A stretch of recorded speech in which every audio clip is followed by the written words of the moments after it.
Hello and welcome back. I'm Elliot Rothstein with the Tundra. Shoot, let me redo that. Third time's the charm. He's also the director of R&D for Pickleball. For Pickleball. Wow, I'm really rusty today. You can just say that. Just keep I'm it warming up. of all of pickleball. That works.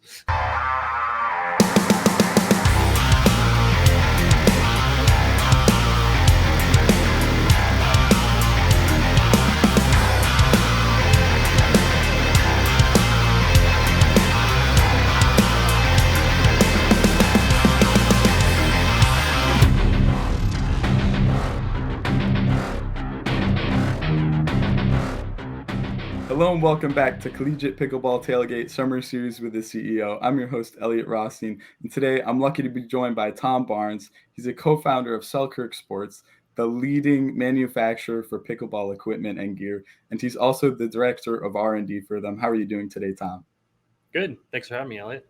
Of course. And obviously, we want to get into the Selkirk stuff, hear about the business side. But first, do you want to tell me a little bit about how you found pickleball and got into the space?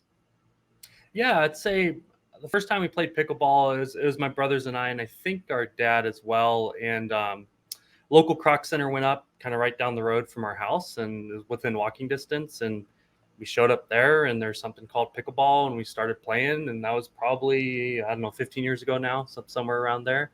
And yeah, just every weekend, every time we had a chance, we would go down there and play pickleball. And then about 5 or so later after that, 10 years ago now, my brothers founded Selkirk Sport, and I was in the Marine Corps at the time. And then as soon as I got off active duty and dropped to reserves, I came and started dealing with all the manufacturing and equipment and basically everything that turned on.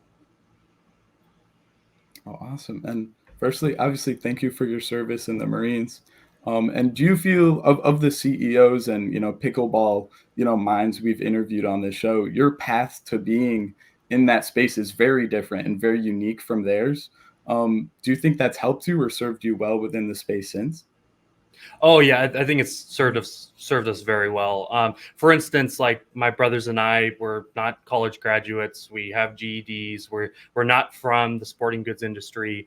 I think that there's obviously some downsides to that, but coming in, building a new business, and kind of looking at, we kind of have everyone has the same story, but it's like, hey, we were playing pickleball 15 years ago, and we didn't like anything out there, so we made our own gear, and that's literally how it started. And at the time, there was the previous business that was started in my dad's basement was Raptors Airsoft, so we get a kind of a similar thing, a lot less sophisticated of what we're doing here at Selkirk and Airsoft, and it didn't get nearly as far. We sold it lock, stock, and barrel about 11 years ago, but that was our kind of the Barnes brothers' first foray into business. And I was very young at the time. I was probably 12 when my brother started Raptors Airsoft, 10 or 12. So I wasn't as involved in that side other than like shipping packages. But yeah, it started out there in Airsoft. We were Airsoft players. We wanted to buy and sell gear. Part of it was we wanted to get the gear cheap and, make really nice builds. And then we got into importing and then custom, bespoke manufacturing, such as using job shops and contract manufacturers locally and abroad. And yeah, then sold that business. We were left with a 10,000 square foot shop that was empty. And we're still playing pickleball at the time, or this was when I was in the military, but my brothers are still playing pickleball at the time. And then my dad just kind of whipped up a prototype and, went from selling one paddle to 10 paddles a month to 100 up to, the tens of thousands of units we move per month now. And yeah, just kind of a very organic, very, cash basis company, very from the ground up. So that's been an exciting thing to see where we were 10 years ago now. And just looking at, our sophistication in manufacturing and quality and, our marketing and branding and the way we run our business in general, such as like, we don't use a traditional org chart, that all of that going back to, us being able to start with truly a blank slate and us being able to have, a little bit of aptitude in software tools and things like that. And just, reading books and learning how Toyota does it, learning how, what does Facebook and Google do? What does Amazon do? And all the way from marketing to distribution. And it's been a very kind of targeted approach in our education to get where we are now. And that's been very, very helpful versus, I don't have any. I appreciate like a formal education, but it was nice not burning 4 years just to learn things. We're able to do business for 4 years, right? In that period. So, and I think the sporting goods industry in general is very interesting. It's very traditional. There are some up and coming brands, and I'm saying in general, not just in pickleball. Sporting goods is very, very traditional. It's run very largely the same way for most companies since the 80s and 70s. There's not been a lot of shakeups. Baseball company tends to run very similarly to a golf company, to a table tennis company. It's kind of interesting in that way. It's a very standardized industry, so that's another advantage we have, is being able to kind of make our own model for how to do sporting goods. Got you. Right. And the family business with pickleball in the sport, if you were working in airsoft, another sport beforehand, and it sounds like you were already involved in a bit of the manufacturing and innovation on that side, did you see any carryover into the pit, or was it sort of like a new challenge and a new test? Yeah, it's definitely different. You're dealing with airsoft, you're inherently dealing with machines and tactics versus the gear itself. So the gear is quite a bit different. You're going from almost like a mechatronic, like a airsoft gun, and much more components, much more complex to maintain. Events look way different. The players look way different. Investment in the sport look way different. Player uptake is much lower. Sport growth is much lower. It's a much more established industry. So other than like the kind of the foundational differences between what an airsoft versus what a pickleball company would look like, that was where the learning curve lied. But we already were able to bring over some things we were doing, such as our inventory system, and we're kind of learning what marketing meant and what that looked like for us. So it was definitely helpful to have that 4 or so years in airsoft. But we definitely, by the time we got to year 4 on Selkirk, it looked much different than when we exited Raptors Airsoft, for sure. Oh, absolutely. And I almost couldn't think of a more different like product innovation, project to go after. Switching from, like airsoft is like a mini BB gun, right? Like a little BB Yeah, gun. yeah. It shoots a little plastic pellet. There, it can be gas powered or electric. 400 FPS little plastic BBs. I forget the weight on them now, but yeah. It's kind of like a less intense version. It's a more tactical focus and less intense version of paintball. Right. So when you were like innovating over there, I could totally see like all the different technology, and like there's obviously a ton that goes into that. With the pickleball battle, to someone that doesn't know paddle materials or technology, Mhm. to me it's almost like, how do you continue further innovating and innovating? Is it just adjusting height and weight of the paddle, or the grit on it, or the balance? Well, what do you Mhm. guys do in the labs to further innovate and progress paddles further than they already are? Yeah. So it's largely material science, and we're getting a lot more sophisticated than we've been in the past.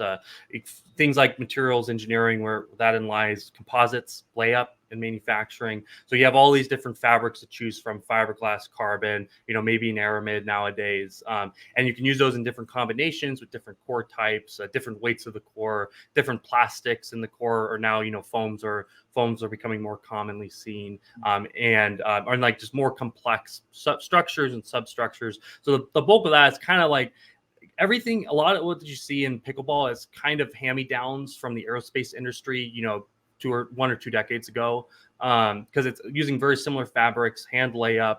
It's not as precise. It's not as necessarily high performance fabrics in the kind of for the generic paddles, because it's high performance fabrics are expensive. We do utilize premium kind of first first issuance fabrics and things like that, like new fabrics and fresh fabrics, things that aren't necessarily rejects from Boeing, which is another common thing. Is you're getting fabrics that are old and disused, and you're able to get those for cheap, so you can build. And then also overseas, there's a lot of inferior fabric types being used, but we always try to kind of be in the mid range for cost, all the way up to the same stuff that they would be using in aerospace today. So a big part is the fabrics and the epoxies that hold them together, the adhesives basically, and then the adhesives to the cores themselves, and then like the coatings technologies, spin technologies, grip, plastics in general. Like the bulk of it is material science, materials engineering.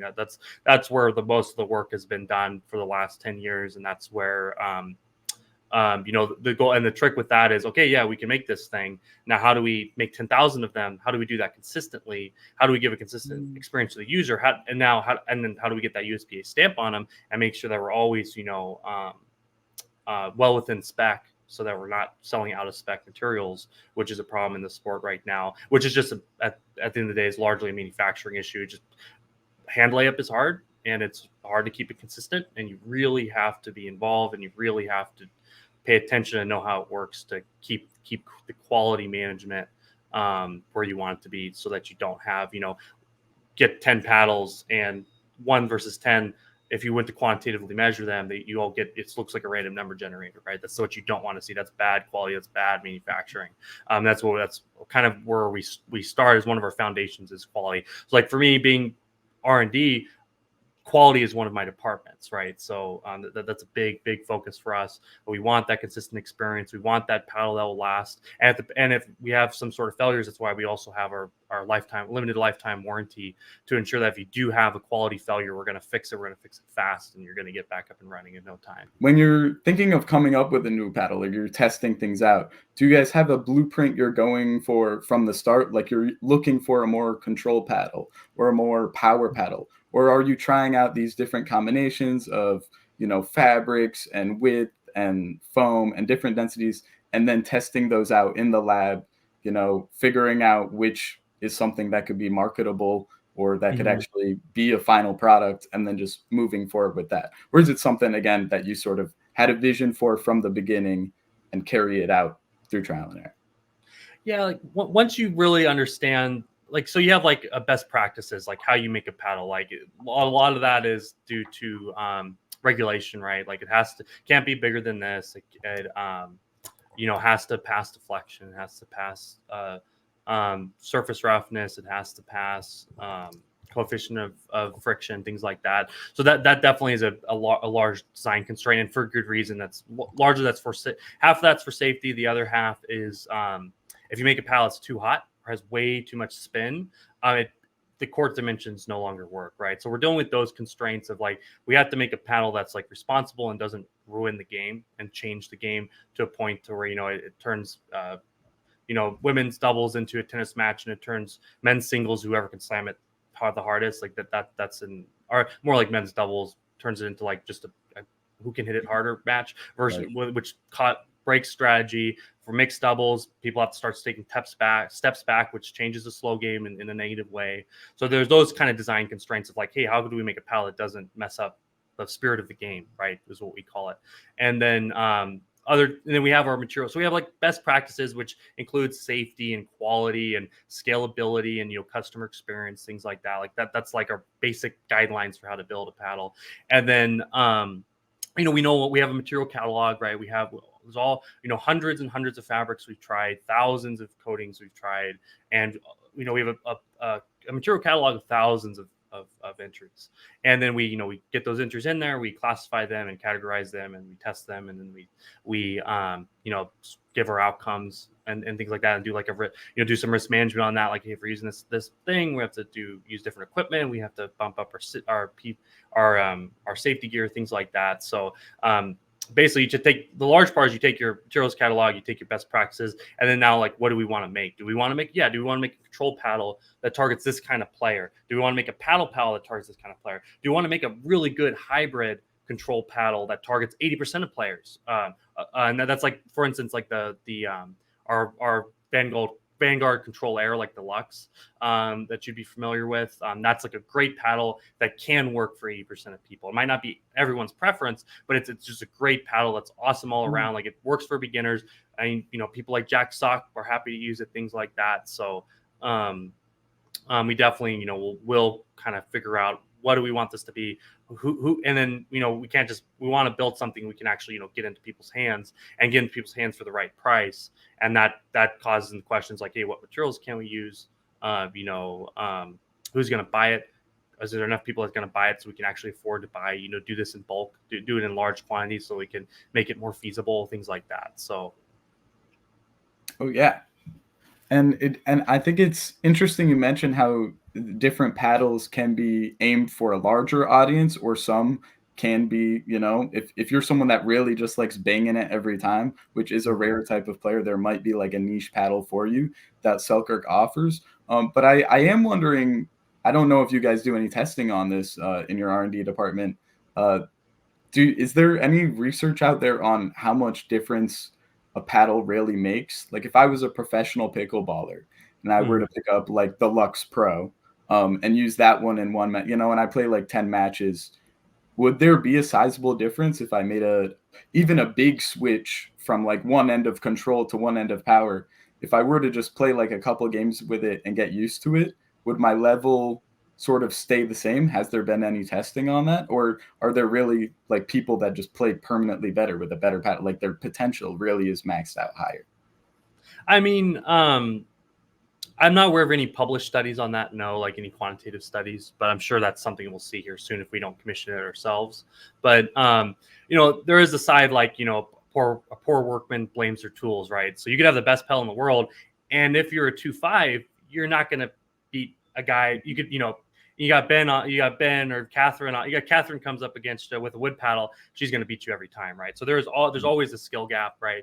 And as far as going from um, you know, um, like let's say categories of paddles, going from a very control touch orientated paddle, and that's what you're used to, and that's what you've played with, and especially if you're let's say a 4-5, like you're high level enough that you have good strategy, you're good, but maybe you don't have all the nuances you need to handle new equipment easily. Mhm. But yeah, if you switch over from that control paddle to that power paddle, your ball's going to be all over the place. You're going to hit out all the time. Your overheads are going to look different. Yeah, you'll hit it harder, but your game will most likely heavily degrade. And where we try to focus on really is we want a really good paddle in that category, like a top percentile paddle in that particular category. And we don't necessarily have to hit every single category out there. There's a lot of subcategories if you really get into the minutia of that. But we want a paddle that will work for a decent subset of people, so we can actually put the investment into building that paddle and building the logistics chains out to actually distribute that paddle and things like that. So what we don't want, we have a pretty good SKU list right now, but what we don't want is to offer 100 different paddles to you, 100 Mhm. different control paddles, and paralysis and analysis, you don't even know what you want or what you need, things like that. So we're trying to pare down our catalog a little bit. A lot of it's we have separate brands, like we have our labs brands where our projects will go into, and then we'll have our Selkirk mainline. Then we'll have like SLK is unique because we're trying to hit a very particular price points and give like ultimate value, good paddle, really good paddles that have really extremely good value. Maybe using a different material set, things like that. And then we'll have our Selkirk mainline, which is our very premium paddles. We put the most effort into making sure that those are what we want them to be. And going back to like thing like player consistency, like you mentioned, the biggest thing for me is like you need a consistent experience when you're using that paddle. Mhm. What you can't have is you start up down here and then you have to break in the paddle, and then it gets good for 5 minutes and it goes down. If you've ever played softball, it's a very common issue with composite bats. So the problem there is now you're going to have to adapt to a paddle that keeps changing. What we want to see is a paddle that's consistent from when you start, and then maybe has a very slight consistent degradation from there, so that you're not experiencing paddle problems, right? So we'd focus more on, we may sacrifice a slight bit of performance to give you a much more consistent wear curve, right? So that's where a change of paddles can really change. You're changing performance dynamics, which will heavily change your game, the way the percentage you have to hit, your grip, things like that. And then you don't want to have to try to adapt to new paddles and then adapt to a paddle that's changing every game, right? Sorry, that was a little long winded, but Oh, no, no, not at all. That's actually, I think it's really interesting you brought up how, the paddle like gets worn in and it's at its peak and then it might go down. I had no idea that that's a a typical paddle. curve. That's a typical curve for a Got pallet you. that's not manufactured very well. Got you. Wow. And I'd almost think Selkirk maybe should, use that to market their stuff, advertise the fact that they give a consistent paddle, not, just like the best controller, the best power. Maybe they do market it that way. And I'm just, I, we that's definitely a point. I'm not as in bed on the marketing side. That's my brother's Rob's kind of deal. I'll make the thing that needs to be made, and he'll figure out how to sell it. But That is something. So for instance, like, and like even like these interviews are a part of it. I want to start communicating this stuff more because I was recently at a tournament and there's some people talking about stuff. There's basically like a very small showcase going on of a piece of equipment, and it was a well done showcase, and they were showing things that people don't really talk about or people don't really know about, like kind of like the manufacturer side of things, right?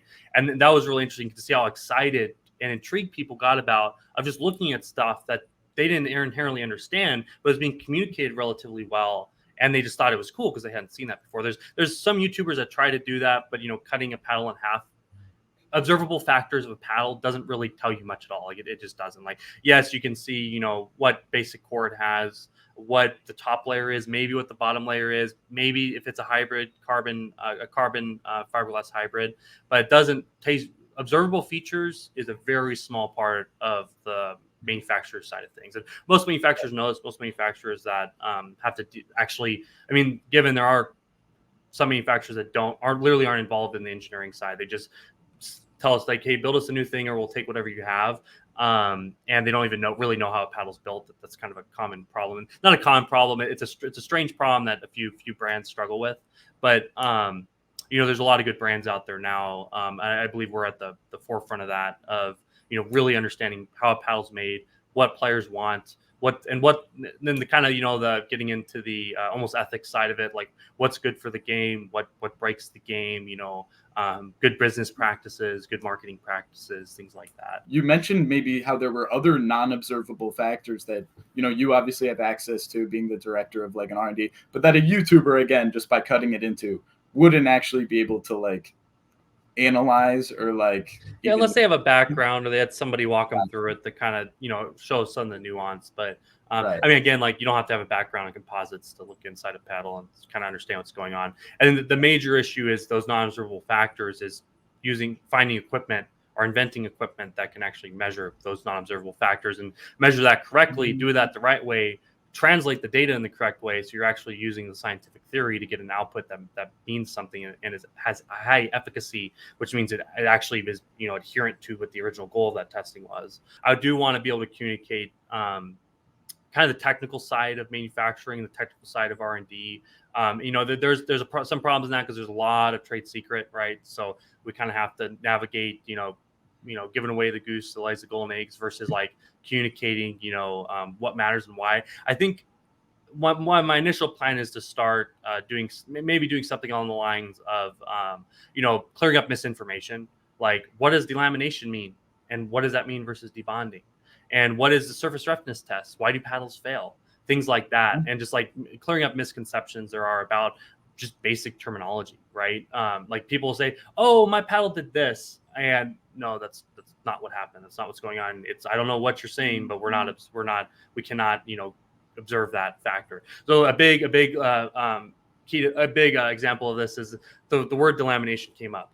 The word delamination basically technically applies to layer-to-layer bonding failure. So you have one composite layer separating from another composite layer, like those fabric layers, and they separate from each other. That is extremely rare. So that almost never happens. What does happen a lot is debonding, where all those surface layers will debond from the core layer, and sometimes there's an intermediate layer called a veil, and that's called, so that's like let's say surface to core debonding is a term I might use, and that's not delamination, totally different. So however, you have delamination being thrown around a lot, and it's 98%, at least for our paddles, 98% of the time that they say, oh, this paddle delaminated, it's not delaminated.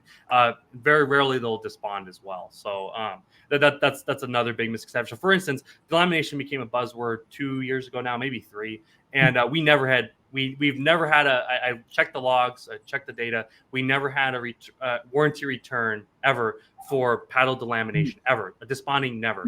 And that I could find. I'm sure, I might have missed something by just not being able to find that keyword. But and all of a sudden, delamination becomes a word. And then all of a sudden we start getting faux warranty returns. It's like, oh, my paddle's delaminated. And I'll take the paddle, I'll cut it in half, and observe, and that's a very observable thing. You can very easily observe delamination, at least in the middle of the late stages. And like, yeah, no, this paddle is not debonded. I don't see any structural defects. Maybe it was they just didn't like the color and want to get another color, or maybe they just did that and they just want another one, or their friend said it sounded weird and they oh, that's delaminated, and they think the paddles, there's something wrong with the paddles. So that's a really good example of like that group think that's very problematic. Is oh, delamination's a new buzzword, and then it causes problems, and people don't actually understand what it means. And there's a lot of good YouTubers out there, but a lot of the YouTubers don't understand what it means. A lot of the players don't understand what it means, and it causes kind of rifts and what people think. Because like for us, we delamination, debonding, that's one thing that I'm laser focused on. I hate that. Like that's super easy to prevent, extremely easy to prevent. It happens a lot with prototypes, so you have to figure out a way to like qualify a prototype well enough so you don't experience those failures, those structural failures. But that's a very small issue for us on the return side, and we want to keep it that way. And that's kind of going back to the quality. And what I mean small issue, I'm talking 0.00 something, right? Like very, very, very small issue, completely negligible on the back end, right? But where other brands are suffering from this systemically, you'll buy 10 of their paddles and 9 of them are debonded right off the bat, and that's normally a very small brand thing. We won't see that with a lot of what I call the better brands out there, but that's a major manufacturing issue. Oh yeah, and in a pickleball group space where it is very groupthink, not a lot of people know a lot of stuff, but there are like hundreds of paddles to choose from and all these different brands. That's where back to our just kind of back to our manufacturing best practices is like we want a consistent experience, and we will prevent failures. As far as we can understand the failure and identify the failure, and we have a lot of controls in for that. Like we want to control those failures, we want to mitigate them right off the bat, and then if we do experience those failures out on the field, we need to fix. First replace the paddle, make it right with the customer, and then quickly do a failure mode effects analysis on what happened, where did it happen, who built it, when, what was the machine doing, and then clearly identifying down to the action of why that paddle failed. A lot of that's not necessarily where we're at in whole, like that level of granularity, but that's where we want to get to, is having that extreme level of data and focus to understand failures and prevent them in the future, and then bake that into our best practices to prevent that from happening again, right? Yeah, you guys go real down to the detail. Yeah, gee, good for you guys. I guess, but before I get out of here, I do want to ask you a bit about your experience as a new person in business. Do you have any advice or words for maybe someone my age or at a college level age who also wants to innovate, and they want to just go for it and get into entrepreneurship? Would you have any tips for them? Yeah, I mean, there's the basic kind of like almost like back to the ethics side is like do the right thing, do what's good for your customer, do what's good for the sport, and do that thing right. So do the right thing, do the thing right, and then getting back to there's some subcultures that are problematic, like the disrupt subculture. We're gonna just disrupt that. We're gonna do everything different and disrupt. There's a good side of that. There's a bad side of that. You actually need to make sure that the disruption is actually a net positive on the back end if you're doing that. So like we want to be just positively disruptive in a way that we're actually creating new things, that something new under the sun that you haven't seen before in the sport. But if you go too far deep down that road, you'll be creating something different just to create something different, and it's different and no one wants it, right? And that happens a lot. So you kind of have to bridge that gap of what do people want, what can we do different, and maybe it's just like I can build this thing cheaper, or I can build the same thing at the same price point, but I can build it better, or I can do exactly what they're doing but supply better customer service. We have the best customer service in the game. Every 24 hours, the customer service people don't leave until all the tickets are done for the day. They work 5 days a week, and they will not leave until all the tickets are done. And we're very no questions asked, get them the paddle, and then if it's some weird edge case, we'll sort it out on the back end. But just take care of your customers. You have to do what's right for the industry. You have to do what's right for your customer, and generally those are always the same thing. So like for us, we consider ourselves a customer focused company. Like, yes, we need to sell a paddle. We have to make a set percentage of profit so that we don't fail and we can grow. But at the end of the day, like everything you have to do is focused towards giving the customer a better experience. Oh, absolutely. And then as far as, the people you're working with in a company, obviously cooperation is huge. And, you're a brother with family in it. With things like, trust and respect being such huge parts of a business. Um, how do you feel like being part of a family business, sort of maybe was made easier for you, or the business transition was made easier? Or what tips would you have for other people trying to create a similar work environment that has a lot of trust and respect?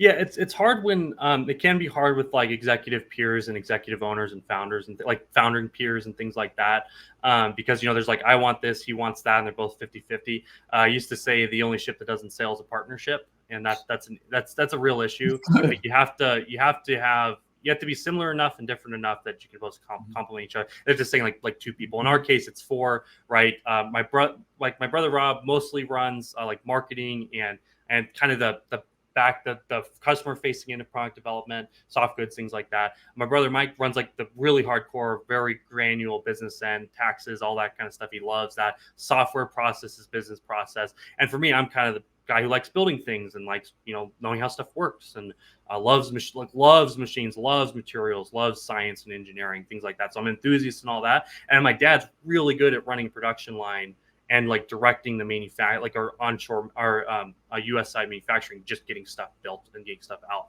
So we all have our very distinct specialties, and there's not enough crossover there to where it causes real issues.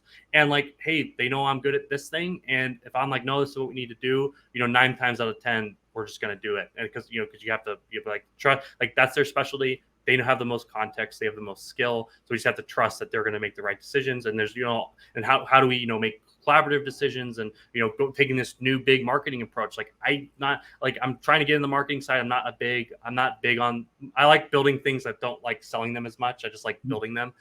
So like I don't like the marketing side as much. So that's where I bring in my brother Rob. Is like, okay, I'm running the Labs brand recently, and it's like, okay, now I got to market that. I got to do back to doing videos, communicating this stuff. Now I need to build myself a new marketing facet of my kind of my skill set. And I'm learning that. Rob's helping me. I'm reading books, things like that. And I have good taste in aesthetics and things like that, but I don't know how to translate that to communicate that, things like that. So that's where that really comes in handy. Is like, hey, if Mike wants to do something new with taxes, he wants to hire a CFO, then go for it. I don't want to know what that really looks like, right? I just, as long as it's a good guy, he'll do a good job. That's all I care about. So that's really helps for us, is that functional compartmentalization, and then we all have a unified vision of like where we want Selkirk 5 and 10 and 20 years down the road.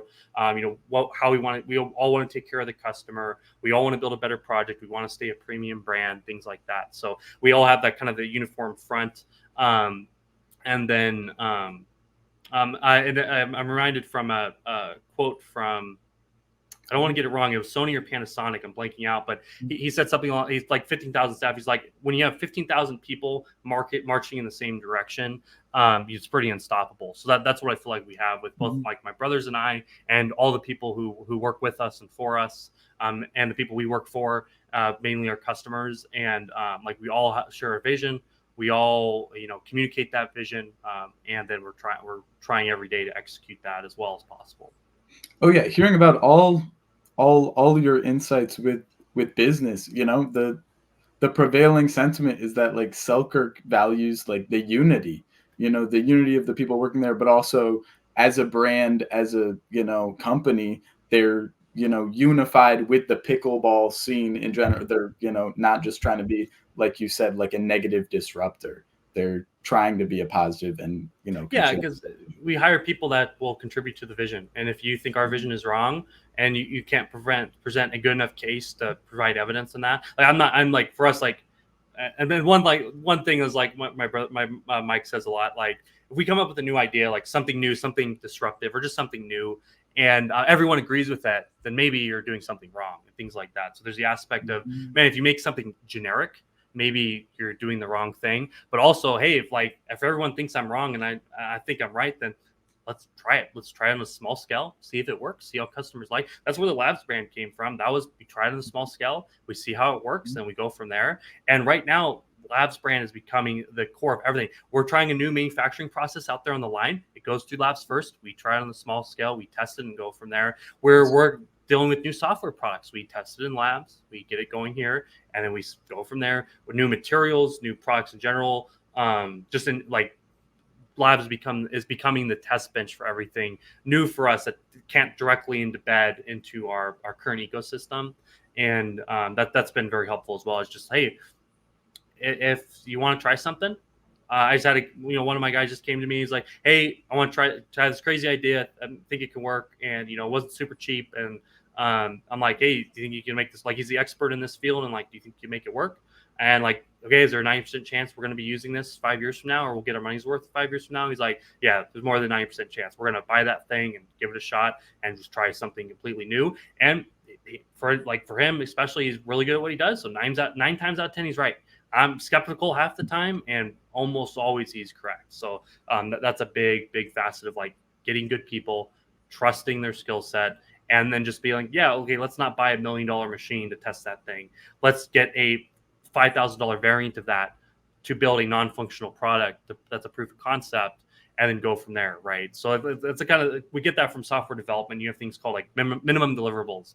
Let's make them the smallest possible working thing, and then test it and go from there, versus trying to make this huge complex organism that doesn't work once you turn it on. And that's a very common problem, especially in software development.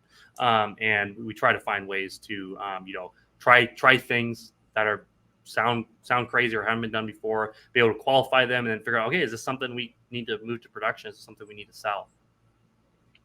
Yeah, and I'd say Selkirk's, being unafraid toward innovating in, weird and different ways has only served them well. And I think we're all, more than excited to see what Selkirk innovates with next, what new paddle comes out. But yeah, thank you so I'm much. really excited for what we have coming up next year. Like, I think that we are establishing a new release tempo, and I have some a really good handful of new technologies that I'm very excited about for next year. So they'll start trickling out Q4 this year. But we've been doing a bunch of new things as far as like how to build paddles, like just take back to that blank slate approach. And some of those things are finally gaining inertia, and we're really excited to see what comes out of that, and prove it as a functional product. So the 25 will definitely be the best release for Labs. So we're excited about that. Oh, sweet. Even more to be excited. Is there anything more you want to sprinkle in, or will that wait for Q4 of the year? Yeah, new materials, and a lot of materials that you wouldn't necessarily think would work, things like that, right? So, but they seem to work really well, at least in the early stages. So, just to keep it very vague. No, that's totally fair. Well, yeah, we'll have to stay tuned to see what comes next. Thanks so much. These have been great answers, Tom. Like, seriously, super insightful. Thank you so much. Yeah, no problem.